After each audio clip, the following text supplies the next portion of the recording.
ਸਤਿ ਸ਼੍ਰੀ ਅਕਾਲ ਜੀ, ਮੈਂ ਹਾਂ ਹਰਜੋਤ ਕੌਰ ਤੇ ਤੁਸੀਂ ਵੇਖ ਰਹੇ ਹੋ ਪ੍ਰੋਗਰਾਮ ਖਬਰ ਪੜਤਾਲ। ਸਾਡੇ ਨਾਲ ਜੁੜੇ ਹੋਏ ਨੇ ਸੀਨੀਅਰ ਪੱਤਰਕਾਰ ਸੁਰਿੰਦਰ ਡੱਲਾ ਜੀ। ਬਹੁਤ-ਬਹੁਤ ਸਵਾਗਤ ਹੈ ਡੱਲਾ ਜੀ, ਸਤਿ ਸ਼੍ਰੀ ਅਕਾਲ। बहुत बहुत धन्यवाद हरजोत जी, ਤੁਹਾਡਾ ਵੀ और दुनिया भर के पंजाबियों का। जी डल्ला जी, हर कोई जानना चाहता है कि हुण भारत भूषण आशू मामले विच की ताज़ा अपडेट है, वो तुहाडे तो जरूर जानकारी लवांगे। नाल दी नाल दूसरे पासे सुखपाल खैरा ने भी ट्वीट कर दिता है। उन्होंने ट्वीट करन तो बाद भी सियासत जो है तेज़ हो रही है।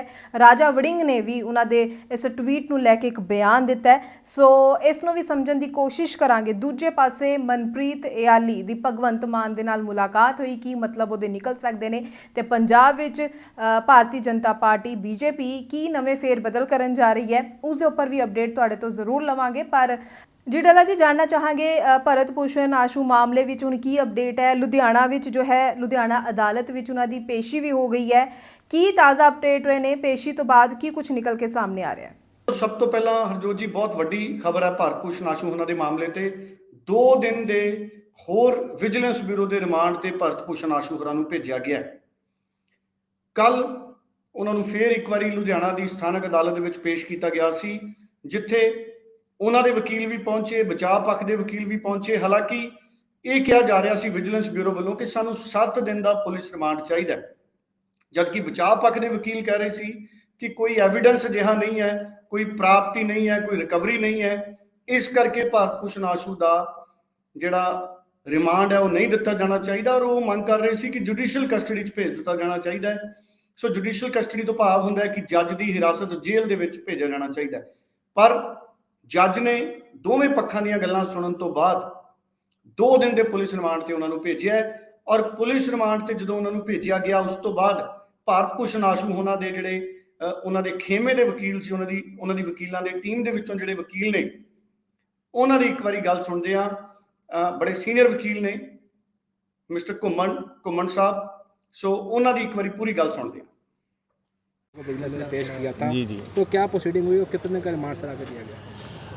आज विजिलेंस ने 7 दिन का रिमांड मांगा था ऑन द ग्राउंड कि उनकी प्रॉपर्टीज़ के बारे में मालूम करना है उन्होंने, और उसके लिए आज बहुत आर्ग्यूमेंट्स हुई हैं। आर्ग्यूमेंट्स के बाद 2 दिन का रिमांड उन्हें दिया गया है। तो सर क्या लगता है, क्या जांच में सामने आया, क्योंकि आप केस को डील कर रहे हैं, हैंडल कर रहे हैं? जांच में कुछ भी नहीं सामने आया अभी तक। उन्होंने ये बताया है कि विजिलेंस ने जो बताया कि उनका कज़न कोई ब्रदर है, शायद काला है नाम उसका, काले ने एक मोबाइल हैंड ओवर किया है। वो मोबाइल को FSL में भेजेंगे, उसमें देखेंगे, जांच करेंगे क्या निकलता है क्या नहीं निकलता। इसके अलावा कुछ सामने नहीं आया। 4 दिन के रिमांड में कोई चीज़ सामने नहीं आई। एक सनी भल्ला को सम्मन किया गया है, नगर निगम मेयर लुधियाना का सनी भल्ला कौन है? जो काउंसलर है इसके बारे में जिक्र नहीं हुआ, इसके बारे में जिक्र नहीं हुआ। नगर निगम के मेयर जो है बलकार से पूछताछ हुई है, ये भी डिस्कस नहीं हुआ कोर्ट में, तो मुझे मालूम भी नहीं है, मेरी नॉलेज भी नहीं है। तो अभी क्या लगता है, क्या तथ्य सामने रखे गए हैं? क्योंकि विजिलेंस ने तथ्य तो बड़ा सिंपल है। वो कह रहे हैं प्रॉपर्टी के बारे में मालूम करना है, तो हमने उनको बताया कि जो प्रॉपर्टी है वो हमारी इंटरनेट पे पड़ी है, हमारे CA से डॉक्यूमेंट आप ले लो। CA ने जो मंडे को सारे डॉक्यूमेंट पहले दे भी दिए, उन्होंने दोबारा फिर मांगे हैं। जो इनकम टैक्स रिटर्न्स हैं, जो उनकी बैलेंस शीट्स है, वो सारी जितनी भी हैं वो हैंड ओवर कर दी हैं। कुछ और डॉक्यूमेंट CA से मंगाए हैं, वो कल परसों हैंड ओवर कर देंगे। मीनू मल्होत्रा को लेकर काफ़ी जिक्र हो रहा था, तो उसको हाँ, देवर रेजिंग के 2 आदमी हैं, एक कोई मीनू मल्होत्रा और एक कोई इंदी, कोई इंदी कहते PA है इनके वो। लेकिन डॉक्यूमेंट्स में जो हमारा जितनी हमारे पास इंफॉर्मेशन है, being a lawyer, what has been provided to us, neither mister Hindi or nor Mr. Meenu Malhotra is a PA, because the PA has to be notified by the government. जब भी कोई कैबिनेट मंत्री होता है तो cabinet मंत्री का जो PA है, he is paid by the government. उसकी बाकायदा जो गवर्नमेंट ऑफ पंजाब है, पंजाब गवर्नमेंट है, वो डायरी में उसका नाम डालती है कि ये PA है।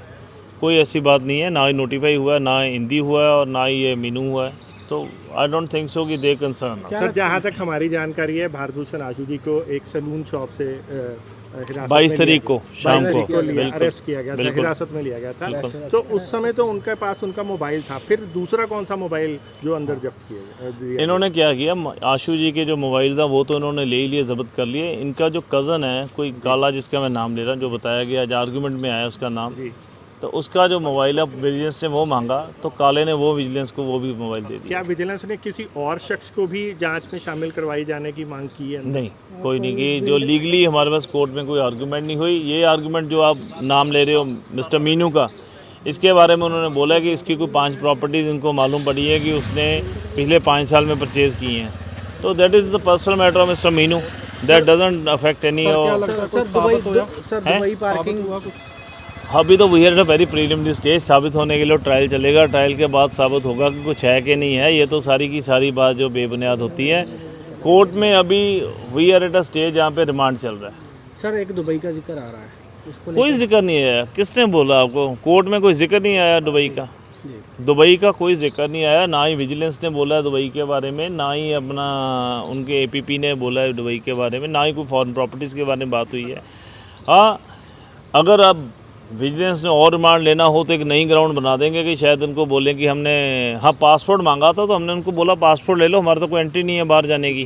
पासपोर्ट दे दिया, हैंड ओवर कर दिया गया? तो कोर्ट ने बोला कि दे दो, हम विजिलेंस को दे देंगे। सर किसका पासपोर्ट मांगा गया था? भारत भूषण आशु का। सर अगर बात करें तो भारत भूषण आशु लंबे समय से ये डिनाई करते रहे मीडिया के आगे कि मेरे पास तो पासपोर्ट ही नहीं है। कौन सा?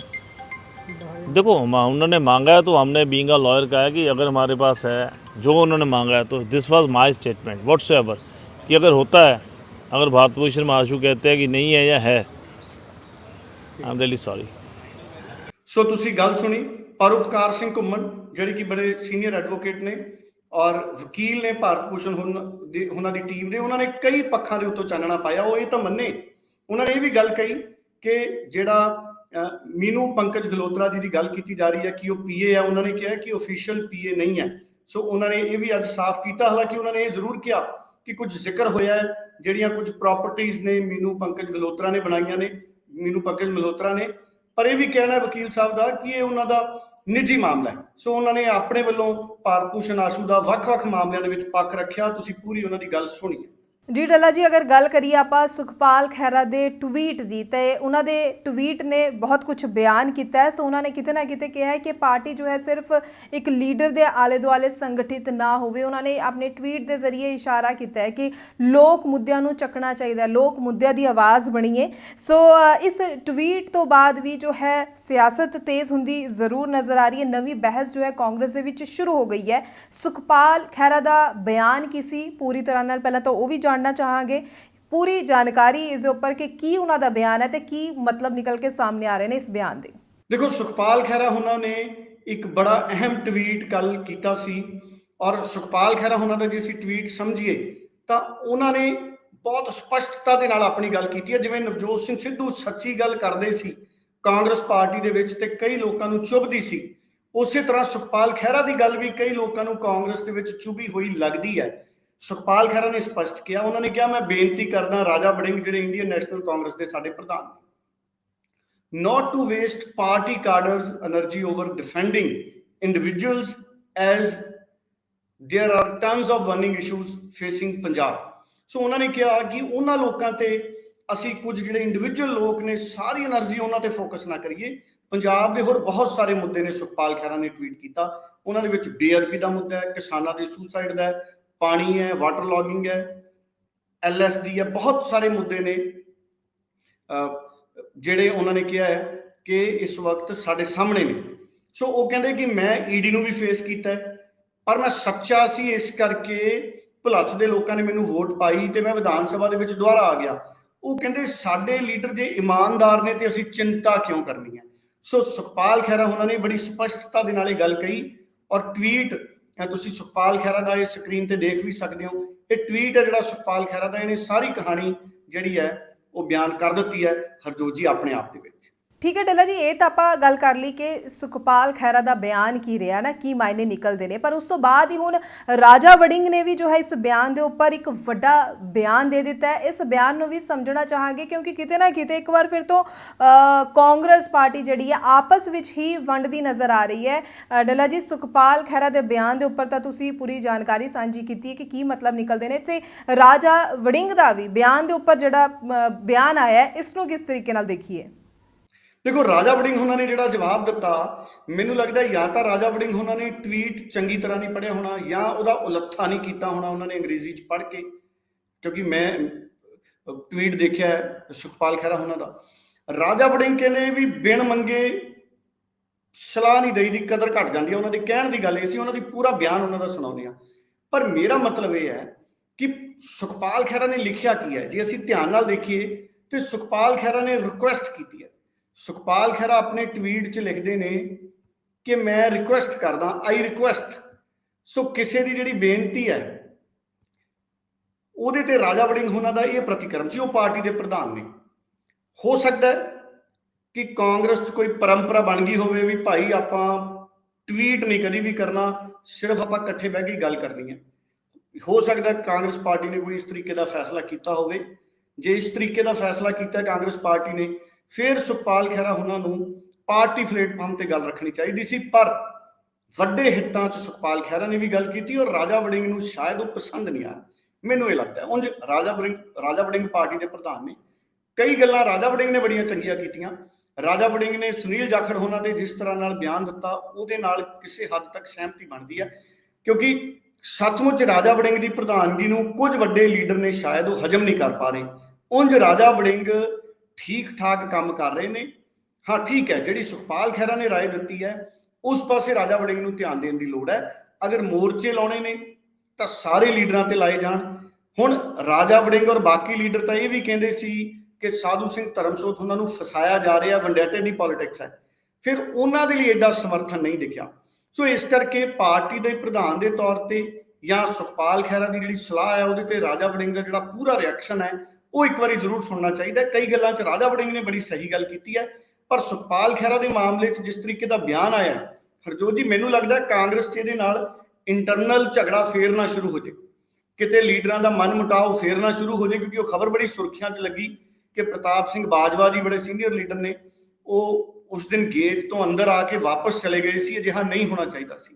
ਸੋ ਲੀਡਰ ਆਫ ਓਪੋਜੀਸ਼ਨ ਜਦੋਂ ਤੁਹਾਡਾ ਉਹ ਇੱਕ ਵੱਡਾ ਰੁਤਬਾ ਰੱਖਦਾ ਹੈ, ਸੋ ਲੀਡਰ ਆਫ ਓਪੋਜੀਸ਼ਨ ਉਸ ਦਿਨ ਭਾਵੇਂ ਰਾਜਾ ਵੜਿੰਗ ਜੀ ਮਗਰੀ ਗੱਡੀ ਲੈ ਕੇ ਉਹਨਾਂ ਦੇ ਘਰੇ ਜਾਂਦੇ ਪ੍ਰਤਾਪ ਬਾਜਵਾ ਜੀ ਦੇ, ਮੈਨੂੰ ਲੱਗਦਾ ਉਹ ਜ਼ਿਆਦਾ ਚੰਗਾ ਰਹਿਣਾ ਸੀ। ਸੋ ਕਿਤੇ ਨਾ ਕਿਤੇ ਕਾਂਗਰਸ 'ਚ ਪ੍ਰਧਾਨ ਰਾਜਾ ਵੜਿੰਗ ਨੂੰ ਹੋਰ ਏਕਾ ਬਣਾਉਣ ਦੇ ਲਈ ਮਿਹਨਤ ਕਰਨੀ ਪੈਣੀ ਹੈ। ਪਰ ਰਾਜਾ ਵੜਿੰਗ ਦਾ ਪੂਰਾ ਬਿਆਨ ਆਪਾਂ ਸੁਣਾਂਗੇ। सवाल आया कि सुखपाल सिंह खैरा जी ने कहा कि धरने लाने का कोई फायदा नहीं है, समा ना खराब किया जाए।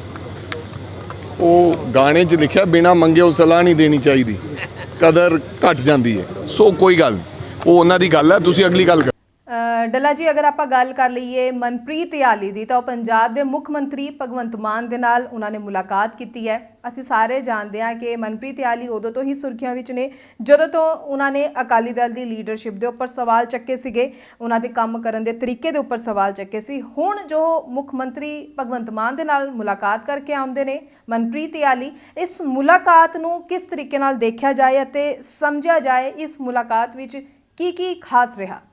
ਦੇਖੋ, ਮਨਪ੍ਰੀਤ ਇਆਲੀ ਉਹਨਾਂ ਨੇ ਗੱਲ ਕੀਤੀ ਹੈ। ਮਨਪ੍ਰੀਤ ਇਆਲੀ ਮਿਲੇ ਨੇ ਪੰਜਾਬ ਦੇ ਮੁੱਖ ਮੰਤਰੀ ਭਗਵੰਤ ਮਾਨ ਨੂੰ। ਕਈ ਤਰ੍ਹਾਂ ਦੀ ਚਰਚਾਵਾਂ ਚੱਲ ਪਈਆਂ ਜਦੋਂ ਮਨਪ੍ਰੀਤ ਇਆਲੀ ਮਿਲੇ, ਮੀਡੀਆ ਦੇ ਵਿੱਚ ਵੀ ਚੱਲ ਪਈਆਂ, ਸਿਆਸਤ 'ਚ ਵੀ ਚੱਲ ਪਈਆਂ, ਕਿਉਂਕਿ ਕੁਝ ਦਿਨ ਪਹਿਲਾਂ ਅਕਾਲੀ ਦਲ ਨੂੰ ਹੀ ਸ਼ੀਸ਼ਾ ਦਿਖਾਇਆ ਸੀ ਮਨਪ੍ਰੀਤ ਬਾਦਲ ਨੇ ਕੁਝ ਮੁੱਦਿਆਂ ਤੇ। ਹੁਣ ਬਾਅਦ ਦੇ ਵਿੱਚ ਮਨਪ੍ਰੀਤ ਬਾਦਲ ਹੋਣੀ ਕਹਿੰਦੇ ਕਿ ਮੈਂ ਤਾਂ ਜਿਹੜੇ ਰਜਿਸਟਰੀਆਂ ਦਾ ਜਾਂ ਕੋਲੋਨਾਈਜ਼ਰਸ ਦਾ ਮੁੱਦਾ ਹੈ ਜਾਂ ਮੈਂ ਲੋਕ ਮੁੱਦਿਆਂ ਤੇ ਪੰਜਾਬ ਦੇ ਮੁੱਖ ਮੰਤਰੀ ਨੂੰ ਮਿਲਿਆ, ਇਸ ਕਰਕੇ ਮੈਂ ਇਹ ਬਿਲਕੁਲ ਕਈ ਤਰ੍ਹਾਂ ਦੀਆਂ ਜਿਹੜੀਆਂ ਚਰਚਾਵਾਂ ਚੱਲ ਰਹੀਆਂ ਨੇ ਵੀ ਮੈਂ ਕਿਉਂ ਮਿਲਿਆ, ਉਹ ਮੁੱਖ ਮੰਤਰੀ ਨੇ, ਮੈਂ ਇੱਕ ਐਮਐਲਏ ਹਾਂ, ਮੈਂ ਲੋਕ ਮੁੱਦਿਆਂ ਤੇ ਮੁੱਖ ਮੰਤਰੀ ਨੂੰ ਮਿਲਿਆ। ਸੋ ਉਹਨਾਂ ਨੇ ਆਪਣੀ ਗੱਲ ਰੱਖਤੀ, ਪਰ ਉਹਨਾਂ ਦੀ ਪੂਰੀ ਗੱਲ ਸੁਣ ਲਈ ਇੱਕ ਵਾਰੀ। ਅਕਾਲੀ ਦਲ 'ਚ ਇਹਦੇ ਕਈ ਸਿਆਸੀ ਮਤਲਬ ਨਿਕਲ ਸਕਦੇ ਨੇ, ਕਈ ਲੋਕ ਕੱਢਦੇ ਵੀ ਹੁੰਦੇ ਨੇ। ਇੱਕ ਵਾਰੀ ਮਨਪ੍ਰੀਤ ਇਆਲੀ ਦਾ ਪੱਖ ਵੀ ਪੂਰਾ ਸੁਣ। ਕੀ ਮਸਲਾ ਸੀ ਕੀ ਗੱਲਬਾਤ? ਜਿਹੜੇ ਕੋਲੋਨਾਈਜ਼ਰ ਨੇ ਉਹਨਾਂ ਦੇ ਜਿਹੜਾ ਡੈਲੀਗੇਸ਼ਨ ਮਿਲਿਆ ਸੀਗਾ ਅੱਜ, ਜਿਹੜੀਆਂ ਪੰਜਾਬ ਦੀਆਂ ਰਜਿਸਟਰੀਆਂ ਬੰਦ ਹੋਈਆਂ ਨੇ ਤੇ ਉਹਨਾਂ ਦੇ ਇਸ਼ੂਜ਼ ਹੈਗੇ ਨੇ ਜਿਹੜੇ ਜਿੰਨੇ ਵੀ, ਕਿਉਂਕਿ ਨਾ ਪਿੰਡਾਂ ਦੀ ਰਜਿਸਟਰੀਆਂ ਬੰਦ ਹੋਈਆਂ ਨੇ। ਪਿੰਡਾਂ ਜਿਹੜੇ ਆਮ ਲੋਕ ਨੇ ਉਹਨਾਂ ਦੇ ਜੇ ਕਿਸੇ ਨੇ ਕੋਈ ਪਲਾਟ ਵੇਚਣਾ, ਕਿਸੇ ਨੇ ਕੋਈ ਘਰ ਬਣਾਉਣਾ, ਉਹ ਸਾਰੀਆਂ ਬੰਦ ਨੇ। ਅੱਜ ਪੂਰਾ ਡੈਲੀਗੇਸ਼ਨ ਨਾਲ ਜਿਹੜੇ ਕੋਲੋਨਾਈਜ਼ਰ ਸੀਗੇ ਉਹਨਾਂ ਨੂੰ ਨਾਲ ਲੈ ਕੇ ਅਸੀਂ ਮਿਲੇ ਆ ਤੇ ਉਹਨਾਂ ਨੂੰ ਬੇਨਤੀ ਕੀਤੀ ਆ ਵੀ ਇਹਦੇ ਜਲਦੀ ਤੋਂ ਜਲਦੀ ਹੱਲ ਕੀਤਾ ਜਾਵੇ ਤਾਂ ਜੋ ਜਿਹੜੇ ਲੋਕ ਸਾਰੇ ਪ੍ਰਭਾਵਿਤ ਨੇ, ਪਿੰਡਾਂ ਵਾਲੇ ਪ੍ਰਭਾਵਿਤ ਨੇ, ਸ਼ਹਿਰਾਂ ਵਾਲੇ ਪ੍ਰਭਾਵਿਤ ਨੇ ਤੇ ਰਜਿਸਟਰੀਆਂ ਬਿਲਕੁਲ ਬੰਦ ਪਈਆਂ ਨੇ। ਸੋ ਉਹਦੇ ਸੰਬੰਧ ਦੇ ਵਿੱਚ ਅੱਜ ਅਸੀਂ ਮਿਲੇ। ਪਰ ਦੇਖਿਆ ਜਾਵੇ ਅਲੀ ਸਾਹਿਬ, ਲਗਾਤਾਰ ਤੁਹਾਨੂੰ ਦੇਖ ਕੇ ਤਾਂ ਕਿਤੇ ਨਾ ਕਿਤੇ ਹੁਣ ਅਕਾਲੀ ਦਲ ਨੇ ਇਹ ਸਥਿਤੀ ਪੈਦਾ ਕਰਤੀ ਵੀ ਅਲੀ ਹੁਣ ਆਮ ਆਦਮੀ ਪਾਰਟੀ ਨੂੰ ਜੇ ਮੁੱਖ ਮੰਤਰੀ ਨੂੰ ਮਿਲਣਾ ਹੈ ਕਿ ਉਧਰ ਨੂੰ ਜਾ ਰਹੇ ਨੇ ਜਾਂ ਬੀਜੇਪੀ ਨੂੰ ਜਾ ਰਹੇ ਨੇ। ਮੇਰੀ ਗੱਲ ਸੁਣੋ, ਅਸੀਂ ਸਟੇਟ ਦਾ ਚੀਫ ਮਿਨਿਸਟਰ ਆ, ਉਹਨਾਂ ਨੂੰ ਮਿਲਣਾ ਲੋਕਾਂ ਦੇ ਮੁੱਦਿਆਂ ਲਈ ਮੈਂ ਚੁਣਿਆ ਹੋਇਆ ਨੁਮਾਇੰਦਾ ਵਾ। ਤੁਹਾਨੂੰ ਪਹਿਲੇ ਕਲੀਅਰ ਕਰਦੀ ਸੀ ਵੀ ਅਸੀਂ ਕਿਸੇ ਪਾਰਟੀ, ਅਸੀਂ ਕਿਉਂ ਜਾਣਾ ਕਿਸੇ ਪਾਸੇ। ਪਰ ਫਿਰ ਕਿਉਂ ਤੁਹਾਡੀ ਆਪਦੀ, ਕਿਉਂਕਿ ਤੁਹਾਡਾ ਤਾਂ ਕੱਦ ਬਹੁਤ ਵੱਡਾ ਰਿਹਾ ਅਕਾਲੀ ਦਲ ਦੇ ਵਿੱਚ, ਪਰ ਜੇ ਕਹੀਏ ਕਿ ਤੁਹਾਡੇ ਨਾਲ ਹੀ ਹੁਣ ਸ਼ਿਕਵਾਈਆਂ ਕਿਤੇ ਨਾ ਕਿਤੇ ਨਜ਼ਰ ਆ ਰਹੀਆਂ ਨੇ। ਅਸੀਂ ਆਪਣਾ ਇੱਕ ਪਰਿਵਾਰ ਆ, ਪਰਿਵਾਰ ਦੇ ਵਿੱਚ ਸਾਡੇ ਮੁੱਦੇ ਨੇ, ਅਸੀਂ ਆਪਦੇ ਮੁੱਦਿਆਂ ਦੇ ਅਸੀਂ ਆਪਣੀ ਗੱਲ ਰੱਖਦੇ ਹਾਂ, ਕੋਈ ਗੱਲ ਨਹੀਂ, ਕਿਹੜੀ ਗੱਲ ਆ। ਮਨਪ੍ਰੀਤ ਸਰ, ਅਕਸਰ ਕਿਹਾ ਜਾਂਦਾ ਕਿ ਮੁੱਦੇ ਹੈ ਪਰਿਵਾਰ ਦੇ ਵਿੱਚ ਗੱਲਾਂ ਉੱਠਦੀਆਂ, ਅਗਰ ਗੱਲਾਂ ਪਰਿਵਾਰ ਦੇ ਵਿੱਚ ਵਿਗੜੀਆਂ ਹੈ ਤੇ ਬਾਹਰ ਤੱਕ ਪਹੁੰਚੀਆਂ ਨੇ, ਜ਼ਾਹਿਰ ਮਸਲਾ ਬੜਾ ਕਹਿ ਸਕਦੇ ਗੰਭੀਰ ਹੋ ਜਾਂਦਾ ਹੈ। ਮੈਂ ਸ਼੍ਰੋਮਣੀ ਅਕਾਲੀ ਦਲ ਦਾ ਕਿ ਵਫਾਦਾਰ ਸਿਪਾਹੀ ਹਾਂ ਤੇ ਸਿਪਾਹੀ ਰਹਿਣਾ।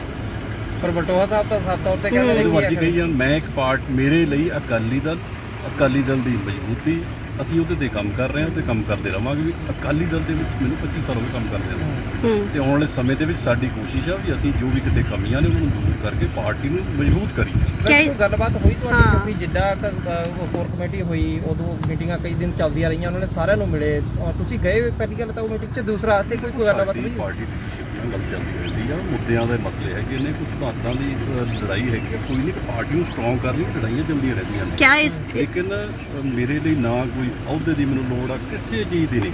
ਅਸੀਂ ਤਾਂ ਆਪਣੀ ਸਿਧਾਂਤਕ ਲੜਾਈ ਤੇ ਆਪਾਂ ਲੜ ਰਹੇ ਹਾਂ, ਪਾਰਟੀ ਦੇ ਵਿੱਚ ਕੋਈ ਗੱਲ ਨਹੀਂ, ਆਪਣਾ ਪਰਿਵਾਰ ਆ, ਪਰਿਵਾਰ ਦੇ ਵਿੱਚ ਤੁਸੀਂ ਆਪਣੀ ਗੱਲ ਤਾਂ ਰੱਖ ਸਕਦੇ ਹੋ ਤੇ ਲੇਕਿਨ ਅਕਾਲੀ ਦਲ ਆ ਜਿਹੜੀ ਸਾਡੇ ਲਈ, ਸਾਡੀ ਜਿਹੜੀ ਪਾਰਟੀ ਹੈਗੀ ਆ, ਇਹਦੀ ਮਜ਼ਬੂਤੀ ਦੇ ਲਈ ਤੇ ਅਸੀਂ ਦਿਨ ਰਾਤ ਮਿਹਨਤ ਕੀਤੀ ਆ ਤੇ ਆਉਣ ਵਾਲੇ ਸਮੇਂ 'ਚ ਕਰਾਂਗੇ।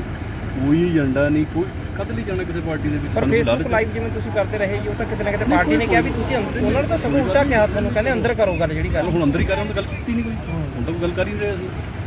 ਲੇਕਿਨ ਜਿਹੜੇ ਪੰਜਾਬ ਦੇ ਲੋਕਾਂ ਦੇ ਮੁੱਦੇ ਨੇ ਉਹ ਅਸੀਂ ਵਿਧਾਨ ਸਭਾ ਦੇ ਵਿੱਚ ਵੀ ਚੱਕਦੇ ਰਹੇ ਹਾਂ। ਜਿੱਥੇ ਸਰਕਾਰ ਸਹੀ ਹੋਊਗੀ ਸਰਕਾਰ ਦਾ ਸਾਥ ਦੇਵਾਂਗੇ, ਜਿੱਥੇ ਸਰਕਾਰ ਦੀਆਂ ਗਲਤੀਆਂ ਹੋਣਗੀਆਂ, ਕਮੀਆਂ ਹੋਣਗੀਆਂ, ਡਟ ਕੇ ਅਸੀਂ ਵਿਰੋਧ ਕਰਾਂਗੇ, ਕਿਉਂਕਿ ਅਸੀਂ ਲੋਕਾਂ ਦੇ ਚੁਣੇ ਹੋਏ ਨੁਮਾਇੰਦੇ।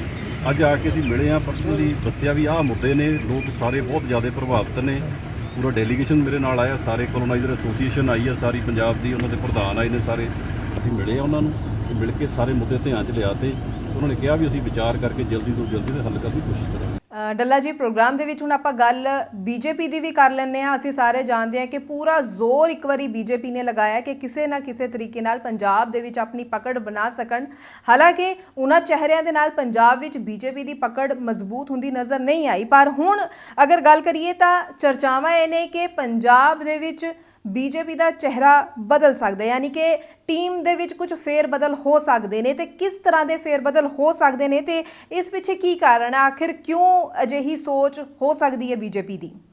ਦੇਖੋ, ਇਸ ਤਰੀਕੇ ਦੀਆਂ ਚਰਚਾਵਾਂ ਸ਼ੁਰੂ ਹੋ ਗਈਆਂ ਹਰਜੋਤ ਜੀ ਕਿ ਭਾਰਤੀ ਜਨਤਾ ਪਾਰਟੀ ਵੱਡੇ ਪੱਧਰ ਤੇ ਬਦਲਾਅ ਕਰ ਸਕਦੀ ਸੰਗਠਨ 'ਚ, ਪੰਜਾਬ 'ਚ ਵੀ ਸੰਗਠਨ 'ਚ ਬਦਲਾਅ ਕਰ ਸਕਦੀ ਹੈ ਔਰ ਵੱਖ-ਵੱਖ ਸੈੱਲ ਨੇ ਉਹਨਾਂ ਦੇ ਪ੍ਰਧਾਨ ਬਦਲ ਸਕਦੇ ਨੇ, ਪੰਜਾਬ ਦਾ ਪ੍ਰਧਾਨ ਵੀ ਬਦਲਿਆ ਜਾ ਸਕਦਾ ਹੈ।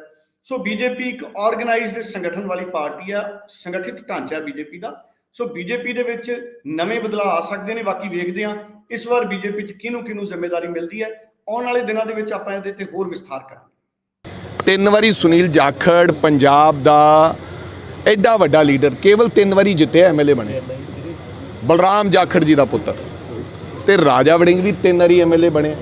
ਸੋ ਨੈਚੁਰਲੀ ਇਹ ਗੱਲ ਵੱਡੇ ਲੀਡਰ ਨੂੰ ਹਜਮ ਕਿਵੇਂ ਆਵੇ ਕਿ ਇੱਕ ਦਰੀਆਂ ਵਿਛਾਉਣ ਵਾਲਾ ਮੁੰਡਾ ਬਲਾਕ ਪ੍ਰਧਾਨ ਤੋਂ ਉੱਠਿਆ, ਜਿਹੜਾ ਬਾਪ ਸਰਪੰਚ ਨਹੀਂ ਸੀਗਾ, ਉਹ 3 ਵਾਰੀ ਪੰਜਾਬ ਦਾ ਐਮਐਲਏ ਬਣ ਗਿਆ ਤੇ ਪੰਜਾਬ ਕਾਂਗਰਸ ਪਾਰਟੀ ਦਾ ਪ੍ਰਧਾਨ ਬਣ ਗਿਆ। ਮੈਂ ਕਾਂਗਰਸ ਪਾਰਟੀ ਕਰਕੇ ਅੱਜ ਪ੍ਰਧਾਨ ਹੈ, ਜੋ ਵੀ ਕੁਛ ਹੈ ਉਹਨਾਂ ਕੋਲੋਂ ਪ੍ਰਧਾਨ ਜੀ ਜਦੋਂ ਖੁਸ਼ੀ ਉਹ ਕਾਂਗਰਸ ਲੋਕਾਂ ਨੂੰ ਛੱਡ ਕੇ ਚਲੇ ਗਏ। ਹਰ ਬੰਦੇ ਦੀ ਆਪਦੀ ਫਿਤਰਤ ਹੈ ਭਾਈ, ਕੋਈ ਨਹੀਂ ਮੰਨਦਾ, ਕਿਹੜਾ ਕੋਈ ਮਨਾਉਣਾ ਆਉਂਦਾ ਕਿਸੇ ਨੂੰ। ਮੈਂ ਕਿਸੇ ਨੂੰ ਇਹ ਤਾਂ ਨਹੀਂ ਕਿਹਾ ਕਿ ਮੈਨੂੰ ਮੰਨੋ ਹੀ ਭਾਈ, ਮੈਂ ਕਿਦੋਂ ਕਿਹਾ? ਮੇਰਾ ਤਾਂ ਹਜੇ ਤੱਕ ਕਿਸੇ ਨੇ ਕੋਈ ਆਵਾਜ਼ ਨਹੀਂ ਉਠਾਈ। ਇਹ ਨਹੀਂ ਕਿਹਾ ਕਿ ਅਸੀਂ ਰਾਜੇ ਵੜਿੰਗ ਨੂੰ ਪ੍ਰਧਾਨ ਨਹੀਂ ਮੰਨਦੇ। ਉਹ ਕਿਵੇਂ ਮੰਨਦੇ ਹੁੰਦੇ ਆ ਮੈਨੂੰ ਉਹ ਦੱਸ ਦੇਣ ਵੀ ਉਹ ਕਿੱਦਾਂ ਮੰਨਦੇ ਹੁੰਦੇ ਆ, ਪ੍ਰਧਾਨ ਕਿੱਦਾਂ ਮੰਨਿਆ ਜਾਂਦਾ ਹੈ, ਉਹ ਇਹ ਦੱਸ ਦੇਣ ਵੀ ਫਲਾਂ ਬੰਦਾ। ਸਾਰੀ ਕਾਂਗਰਸ ਇੱਕ ਮੁੱਠ ਹੋ ਕੇ ਜਿੱਥੇ ਸੱਦਾ ਦੇਈਦਾ ਉੱਥੇ ਕਾਂਗਰਸ ਪਾਰਟੀ ਖੜੀ ਹੋ ਜਾਂਦੀ ਹੈ, ਇੱਕ ਮੁੱਠ ਹੋ ਕੇ। ਸੋ ਭਾਈ, ਨਜ਼ਦੀਕੀਆਂ ਨੂੰ, ਰਿਸ਼ਤੇਦਾਰਾਂ ਨੂੰ, ਭੈਣਾਂ ਨੂੰ, ਭਰਾਵਾਂ ਨੂੰ ਜਦੋਂ ਇੱਕ ਬੰਦਾ ਨਹੀਂ, ਦੂਜੇ ਤੇ ਵਾਰੀ, ਤੀਜੇ ਤੇ ਵਾਰੀ, ਚੌਥੇ ਤੇ ਵਾਰੀ, ਪੰਜਵੇਂ ਤੇ ਵਾਰੀ ਇੱਥੇ ਆ ਕੇ ਜਿਹੜੇ ਲੋਕ ਸਾਡੇ ਖਿਲਾਫ ਬੋਲਦੇ ਨੇ, ਕੌਣ ਲੈ ਕੇ ਆਉਂਦਾ ਹੈ? ਵਿਜੀਲੈਂਸ।